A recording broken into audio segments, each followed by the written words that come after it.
এক বনে এক দুষ্টু বানর থাকত। তার নাম চিকু। সে সব সময় বনের অন্য পশুদের সাথে দুষ্টুমি করত। একদিন সে একটা মজার বুদ্ধি বের করল। সে বনের সব পশুদের ডেকে বলল, চলো বন্ধুরা। পরের দিন সবাই মিলে নদীতে স্নান করতে গেল। চিকু সবার অজান্তে সবার পোশাক লুকিয়ে রাখল। সবাই স্নান করে জল থেকে উঠে দেখল। সবাই তো অবাক। তারা বলল, চিকু, তুই নিশ্চয়ই আমাদের পোশাক লুকিয়েছিস, দিয়ে দে আমাদের পোশাক। কিন্তু চিকু দুষ্টু হেসে বলল, আগে তোমরা সবাই একটা মজার গান গাও, তাহলেই পোশাক ফেরত পাবে।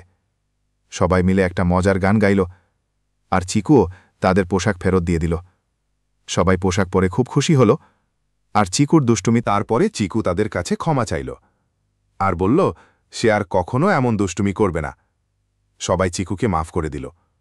আর তারপর থেকে চিকু সত্যি আর দুষ্টুমি করত না।